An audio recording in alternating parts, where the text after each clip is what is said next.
Okay, we're going to be talking about weather. Speaking about that heat dome out there in the East Coast, we were just talking about New York City was just labeled as having a subtropical climate for the first time ever. I guess because I was reading they are absorbing the heat in the concrete jungle that we call it there. Yeah, the urban heat island effect. Yes. We actually see the urban heat island effect too.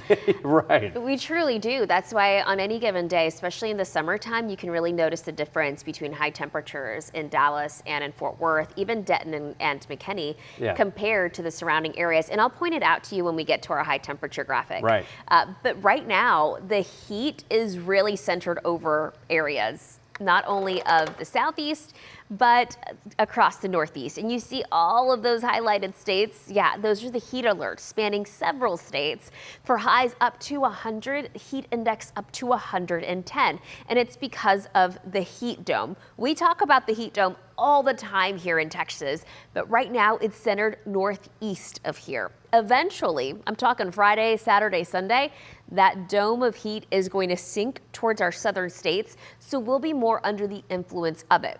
That means that we'll have high heat, high humidity, and little to no rain chances. And you'll also notice the temperature climb. Highs today are actually pretty close to normal for this time of the year, and they will be for Wednesday and Thursday. But come Friday, Saturday, and Sunday, high temperatures will be in the mid-upper 90s, which is above normal. Normal is 93. That's not factoring in the humidity. It's summertime, it's Texas. We get this constant moisture coming in from the Gulf. Whenever you factor in the humidity, the actual temperature feels warmer. And in this case, that high heat index will be close to 100 any given afternoon between now and the weekend. Cedar Hill right now at 88 degrees, the heat index at 93.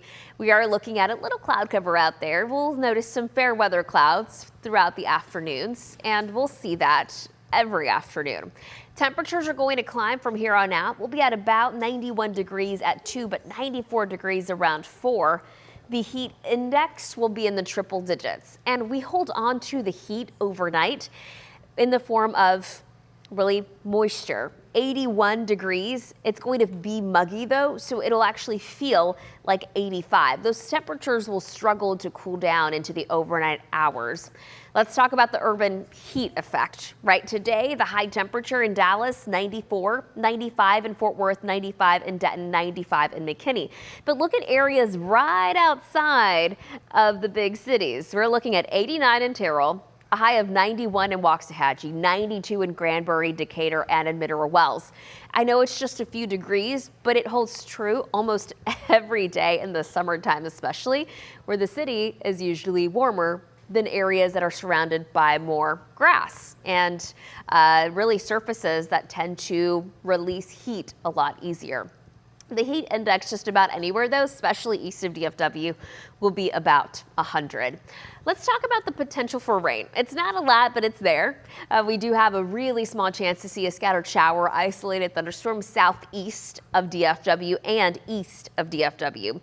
This is really going to come in the form of sea breeze showers that move up from southeast Texas. We have a slightly better chance to see that tomorrow. So after the sun sets, these thunderstorms tend to lose a lot of their energy. Come Wednesday, we're going to see a little more cloud cover around midday, and we could see some pop-up thunderstorms, only 10% coverage for Wednesday afternoon. That means most of us continue rain-free. Come this weekend, everyone is rain-free as that ridge of high pressure takes more control of our weather pattern, and high temperatures will be in the upper 90s on Saturday and Sunday. The 4th of July, looking at sunshine, a high of 97.